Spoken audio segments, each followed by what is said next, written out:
Julius Malema versus Floyd Shivambu is not the political battle we were expecting in 2024.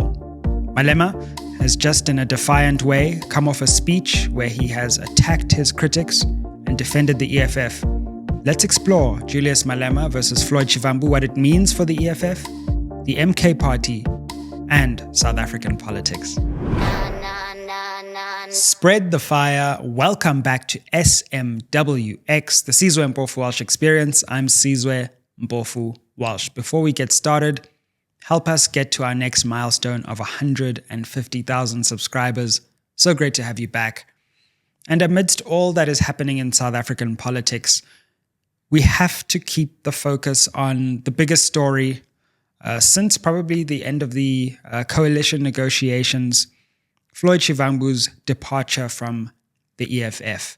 Now, Julius Malema addressed ground forces of the EFF in Soweto just yesterday as I shoot this video. And let's take a look at the tone of that speech. This is what he had to say on Floyd Shivambu. You said to me in the letter, you did not renew your membership, which means I'm not your president. You're not a member. So for those two reasons, you have no reason to be scared to tell me anything that I've done to you. And I looked at him and I said, what did I do to you, Floyd?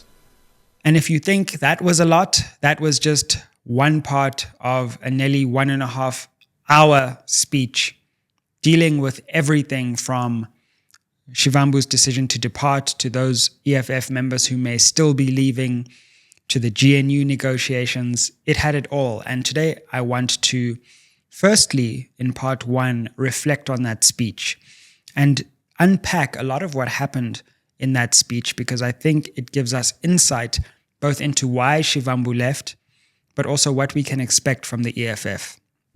Having done that, I then want to go into what this means from the perspective of the MK Party, because a lot of analysis has focused on the EFF side of the equation. And of course, Shivambu going to MK means a lot for the MK, and I'll explain exactly what. I don't often say this, but believe me, you want to watch this video, because I think we're going to give you insights that you won't find anywhere else. And then finally, I want to focus on this question of whether the EFF and MK could unite at some point into the future. So those are the three parts. Let's jump into the first part, which was Julius Malema's speech to ground forces of the EFF in Soweto. Before we even get into what was said in the speech, the fact that this happened in Soweto is important because this is where, in many ways, the EFF thinks of itself as having been founded. Of course, they did an official launch in Marikana, but a lot of the decision to form a political party happened in Soweto. So it was, in a sense, Malema going back to the birthplace of the EFF and trying to reconnect with the EFF's origins. As he delivered a speech which really, I think, set the groundwork for what we can expect for the EFF going forward into the future. I will just say that I think this Floyd Shivambu move is a big story, a potential turning point, not just for the EFF, but also for opposition politics, maybe even South African politics over the next 5 years. And it's something I would keep a very close eye on. There's a lot of noise in South African politics, but I think this represents signal. Cool. So Malema comes out in Soweto. He says he's testing the ability of the EFF machinery to still mobilize, and there's a packed hall in Soweto. And effectively, the speech is broken into a number of different sections, each of which is fascinating. But the first one really is he develops this theme that the EFF is under attack. So he effectively describes Shivambu's departure as an attack on the EFF, and therefore calls on everyone who's part of the EFF to rise to the defense of the movement. Let's take a look at how he frames that attack and defense narrative. We must not bother ourselves about what our enemies are saying, but we must ask ourselves, why are those who claim to be our comrades silent? Why are those who are known and popular to be the most vocal on social media silently silent? Why are their voices when our movement is under attack? Where are those loud voices? Why do they not use their platforms to speak in defense of the EFF if they are truly loyal to this movement? And he went even further than that, saying that he expects people will leave the party. Now, there has been speculation about various members of the EFF. We know that Mkhwebane, who was an EFF MP, was in the EFF for a brief period, left to MK. We know that people have speculated about Busisiwe Mkhwebane, the former public protector who's an EFF MP. However, she has come out and disputed that she would be leaving the EFF. There is talk about other people like Veronica Mente that was mentioned in speculation, looking at some of the reports by Samkele Maseko and people like Carl Niehaus, some of whom have already come out to say that this is not true. But on the one hand, we have these denials. On the other hand, we have a sense in which the EFF has already accepted, and Malema has many times said that people are going to leave. So the question remains, who are these people who are going to leave, and when are they going to leave? And Malema launched what I would call a preemptive strike, saying that those people should not wait to leave. They should leave now so that the EFF knows who is on its side and who isn't. Let's take a look at what he said there. I want to say to them, leave now. Leave now so that we can know how many soldiers we have in this struggle to liberate our people. You must leave today because nothing is going to change between now and December. Nothing is going to change now and in the future. The future looks bright because we determine it today. We are here to make our destiny for how the future looks like tomorrow. Leave now. We have no reason to beg anyone. If you want to leave, leave now and leave us alone. Even if we are alone, we'll always continue to speak truth to power. So this is interesting, and it's an attempt by Malema to reclaim the initiative, not to be blindsided by people leaving, as happened with Shivambu, but effectively to set expectations, both within the party and within the electorate, to say the EFF expects people to leave, and in fact, they should leave now. If they don't leave now, then they're demonstrating some form of cowardice. So really trying to put the shoe on the other foot and limit any damage that may happen from some kind of exodus from within the EFF. Now, the next part of the speech, which I won't delve into in too much detail, then talked about organizational redesign. Clearly, up until the next conference, the EFF has to think about how it's going to redesign itself and remake itself, particularly with this body blow of Shivambu's departure. And Malema spoke about, the things that EFF members are supposed to do and the way that the EFF as a party is supposed to look. He went on to speak about social media and how EFF members and people who support the party shouldn't be swayed by social media narratives. And he then spoke about how the party needs to close ranks around the true core of EFF leadership. Now, in doing so, he was quick to suggest that it was crucial that the EFF understand why Floyd Shivambu left the party. And for me, this is a very crucial moment in the speech because in many senses, I think it explains why Shivambu left the party. Let's take a look at what Malema said in particular about those who should have challenged him out in the open. And we'll come back and analyze that and reflect on it. Have a look. They've never, through their factional groupings or individual courage, come forward and say, you can't be president forever. At some point, I must be president. You celebrate cowards who have never confronted us, who have never said to us, this is our cry, this is what we are complaining about, this is what we need you to do. None of those things have ever happened. And you think those are the brave ones. If they were brave, they were supposed to confront us right in front of us and take the platform internally and challenge our authority. So what's going on there? There are so many theories. There are myriad explanations going around as to why Shivambu left the EFF. Some people say it's VBS. Other people say it was some kind of Trojan horse. Some people say he would go into MK as some kind of sleeper agent. The more I look at it, I don't believe any of those theories.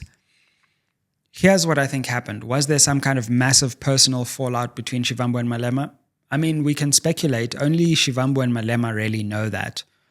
But I don't really think it makes sense to speculate about what Malema and Shivambu were, what they ate for breakfast and what caused the personal rift.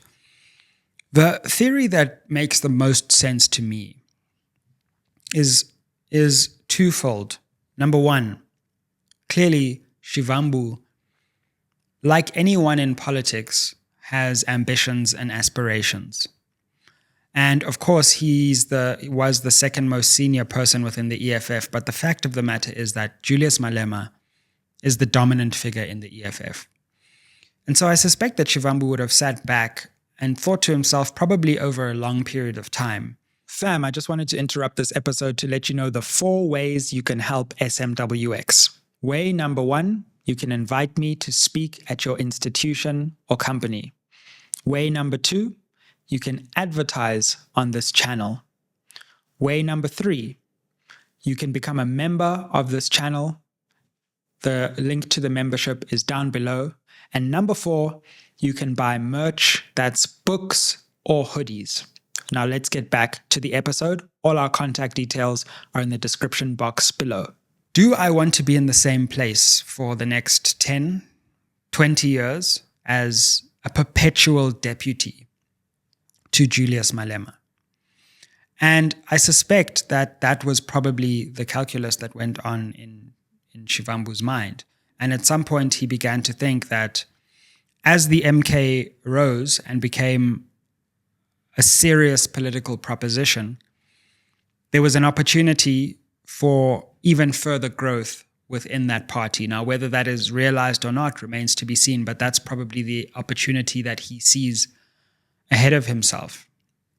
But then there's a second dimension to that, which is that Shivambu seems to be someone who likes building new things from the ground up, right? When you think of the Youth League itself, that Youth League, even though it was part of the ANC, was a completely different kind of Youth League. They built a kind of separate movement within the ANC. Then Shivambu could have stayed within the ANC and even later rose through its ranks, but he preferred to go and build something new. And what did he do? He went to go and build the EFF with Julius Malema. And we can't underestimate the sheer amount of groundwork it took to build this new political entity that has lasted 10 years. Still unprecedented in many ways. MK has done amazing things in one election, but that doesn't mean that it'll be around. So building something and then keeping it in the public mind is no mean feat. But the EFF is pretty much built now, to be honest. It's an organization, it's running, it's in parliament, it's in all the legislatures, and now it's going into an organizational consolidation phase. Whereas MK is the new thing, and it needs to be built. And Shivambu, taking that experience from the EFF, probably, and again, I have no special insight into this, but I'm just trying to think about it rationally, probably sees the MK as another opportunity to build something new from the ground. Whereas the EFF is built and there isn't a great deal more that he can do within the EFF. He probably can't become president because Malema is going to be president. And so he saw this as an opportunity to build something new, something that is similar, which is still within the same progressive ballpark of the EFF and the radical wing of the ANC, but is a slightly different and newer project. So when Malema in that clip says there were people who said they wanted to challenge us, but didn't do so in the open, and who never came to us and said, you need to step aside as president, I want to be president, I think he's hinting at the core reason why Shivambu did leave the EFF. And I think that resolves that riddle for me. Now, the speech then continued and went into the GNU. This speech had everything. It then went into the GNU negotiations. And we learned interesting details about that the EFF was willing to give the ANC a minority government status and vote for the ANC in parliament, just so that the ANC wouldn't go into coalition with the DA and the Freedom Front Plus. It's clear that the ANC did want to do that, and that they were willing to do the DA Freedom Front Plus deal over the EFF deal. So that's interesting to me, because we never got those details at the time. It was always who would go into coalition with whom, but we didn't get this minority government EFF arrangement arising at the time. There was talk in the media that the ANC offered Malema deputy president, and he was doing a deal that would then have excluded Floyd Shivambu from government. I just don't know how much I believe that. I don't deny that this is probably what some people told journalists, and the journalists had a duty to report that. But when people leak things like that, there are always incentives behind that kind of leak. And unless we were in the room, or unless there are minutes of those meetings, you don't know why people are leaking what, when, and to whom. So I'm going to remain agnostic on that. And Malema came out quite strongly and said that he didn't believe that happened. So he wanted to put paid to that narrative at the very least. And at least we have contesting narratives there. Again, I don't think that what led to Shivambu's exit was the GNU negotiation. It may have exacerbated it to some extent, but I go back to my earlier statement as the core reason. Now, finally, Malema then came on to another important part of the speech, and this I think is going to be quite a long-lasting aspect. And that was saying that those aspects of the EFF's organizational design, which Shivambu had headed up, would be replaced and would actually come within his sphere of power. So we're seeing a dramatic consolidation of power. If you thought Julius Malema had a lot of power in the EFF before, he has just gone to the next level now. So take a look at what he said here. The GTU shall fall under the office of the president, and all powers that belong to the deputy president will go into the office of the president. And everything else that looks like the former deputy president shall be dismantled in the EFF and then gotten rid of with immediate effect. The GTU and all those who served in the GTU under the deputy president are dissolved. You want to deploy anyone into the government on behalf of the EFF, you shall report to the office of the president. We are taking charge of our organization now. We are tired of entrusting in the hands of wrong people. We have been betrayed for too long.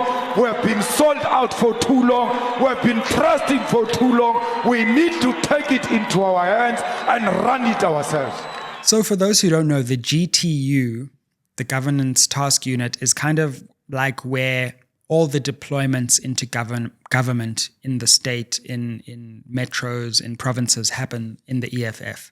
And so Shivambu has been quite central in deciding who goes where within the actual state. Now all of that is moving into Julius Malema's power. And clearly we have a reconsolidation around Julius Malema. So what does that mean? Well, I think we are now going to see truly Julius Malema's EFF. Before, we had different people. We had Ndlozi, we had Shivambu, we had Malema, we had various people, Godrich, Gadi, etc. Now, I think that even though Malema was always the dominant player, I think he is going to, in some ways, remake the EFF, but it's going to be even more in his image. He's going to do all the things that he wasn't able to do or that he was challenged doing by Shivambu within the EFF. And we're going to see a new EFF. And I don't necessarily think that's a bad thing for the EFF, because I see a lot of people counting Julius Malema out right now, saying he's finished, the EFF is finished. How many times are you going to count Julius Malema out of South African politics? I remember, because I'm getting old enough now, that he was counted out when he was Youth League president, right? Like, we're talking more than decades ago now. Julius Malema is, whether you like him or not, one of the wiliest strategists, just like Jacob Zuma, who have been advocating for people not to count out similarly since last year. Don't be so quick to assume that Julius Malema does not have a plan up his sleeve, that he will not be able to recover from the setback, and that coming out of the EFF's National People's Assembly in December, we will not have a new, fresher leadership core that have a very clear sense of where they're going. So Malema, in some ways, he may not feel so now, and others may not feel so now, maybe more unconstrained, in the sense that Shivambu, he no longer has to answer to the extent that he would answer to him, and he can do some of the things that he was unable to do with Shivambu there. Of course, the VBS scandal also now is a little less directly linked to the EFF. It now also goes to MK Party. And I saw, for example, an article in Daily Maverick, who just love them, some VBS headlines, talking about how Shivambu moving to VBS now means that two people who've benefited from VBS because Zuma got that loan from VBS are now in MK. So you can already see the attention trying to turn, and that may benefit the EFF. So that's a blow-by-blow account of the speech. I now want to move to possibly an even more important question that stems from the speech, which is, what does this mean for the MK Party? Because a lot of people have thought about what it means for the EFF, but we need to look at it from the perspective of the MK to get a true understanding of why they wanted Shivambu and why Shivambu wanted them. So let's look at that. I think this is an absolute coup for the MK Party. Probably the biggest move they have made since they announced that they were running for this election. That's how big I think it is. And here are the reasons. What does the MK Party need right now, and what is it being criticized for? It's being criticized because it doesn't have a proper organizational backbone, and it doesn't have a true intellectual center. And what I mean by that is that it doesn't have the kind of policy documents, the constitution, the stuff that backs up the political rhetoric, right, which is key for any political party. Floyd Shivambu, what is he brilliant at politically? He's brilliant at that, building the intellectual fiber of a political party, right? So as far as I understand, Shivambu was central to the EFF constitution. He was central to drafting policies. If you trace his political career back to the Youth League, at some point he was the spokesperson and he was the head of policy and various other things. So he knows how to draft the documents that become the bedrock of a political party, which MK doesn't yet have, right? And going into conferences, etc., how to make sure that things tick over, and there are always discussion documents, etc., for those conferences as well.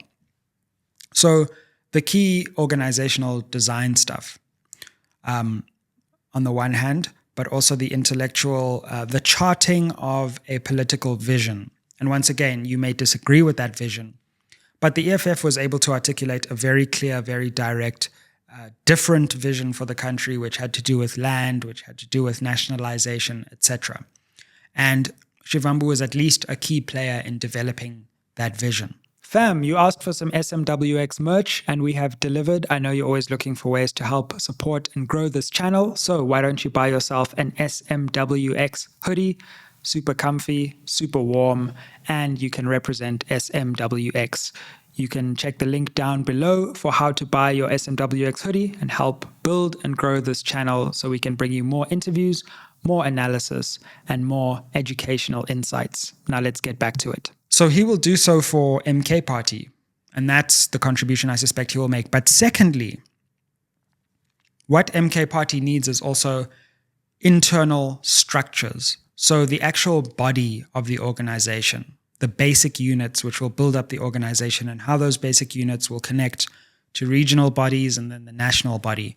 And again, Shivambu is unique to the extent that he knows how to do the document writing stuff, but he also knows how to do the organization building stuff. So he will help MK to build structures. He'll build structures across the country. He'll help and give his expertise in that for MK. And he will help MK in the lead up to what will probably be its first national conference, etc. So Shivambu will play these two roles. He will design the intellectual foundation of the party, and he will also be key in building its actual physical infrastructure in terms of people, resources, and the organizational design. And that is exactly what MK needs right now. MK has popular support. It's already the third biggest party. It's the official opposition in parliament. So that stuff is taken care of. Now it needs to become an actual organization. And Shivambu is just probably, like, if there's anyone in South African politics, maybe Helen Zille is another who can do that organizational building. It's Shivambu that you want. So it's massive for MK. And while people think about how this may be denting the EFF, it's a shot in the arm for MK, right? It's a big moment for them to realize that they now have expertise. Oh, and a third thing Shivambu also brings is that he has 10 years of parliamentary experience, right, as well. So this is big for MK, and this is big for the opposition.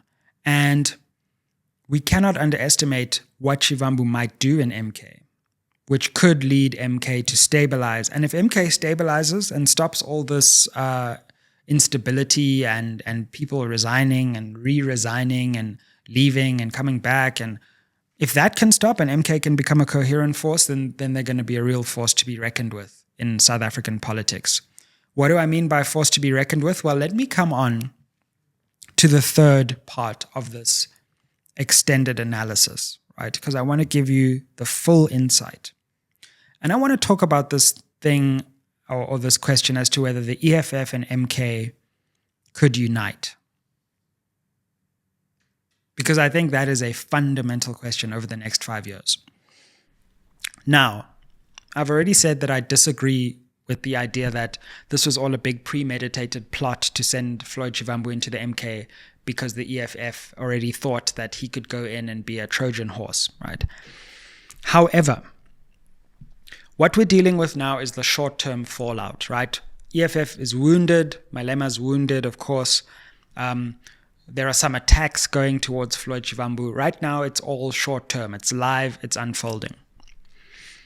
But in the long term, the fact of the matter is that the EFF and MK Party have been pushed together in many ways by being isolated and excluded from the coalition government. And that means that they're already sitting together. They're sitting together on the parliamentary benches, and that is a symbol for how they are sitting together.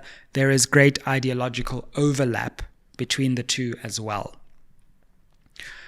So now we have a crucial moment in South African politics. Will the short-term attacks sour relations between the two parties, in which case they'll become more like competitors than coordinating entities? In which case the opposition itself to the coalition government will further fragment, because these two will be fighting so much that they won't be able to turn their attention to the coalition government? Or will the long-term incentives of saying, well, look, EFF is strong here, MK is strong here. If we can pool our resources and unite our messages, then maybe we can actually be bigger than the sum of our parts. We've got Jacob Zuma, we've got Julius Malema, we've got Floyd Shivambu, etc. All of these together could become a massive player. And when I say a massive player, if that was if they got that right, and it's a big if because it's not an easy thing. I mean, the MK is struggling to unite itself, let alone the EFF as well. But over a 5-year period, if that body could unite itself, it could be the biggest party in South Africa. Because it could take support from the ANC, it could organically grow. The DA is already in the 20s. And so we could, or at the least, we could be talking about a DA block, an ANC block, and this new block. And those would be the 3 poles of South African politics. But if they don't do that, then obviously it will be very difficult for the MK and the EFF. And in fact, the opposite scenario is that they actually both eat each other into oblivion. And I'm not even being over dramatic, right? Because I think it's that on a knife's edge. If the EFF gets this wrong, it actually could crumble. If MK gets this wrong, it could crumble. And if they and I'm sure the strategist that Cyril Ramaphosa and the likes of Figi Lembalulo, what they will be thinking is, let's get them to fight with each other. Let's cause instability between the EFF and MK, because that means we are in the clear as the coalition government. We don't have anything to worry about in terms of opposition.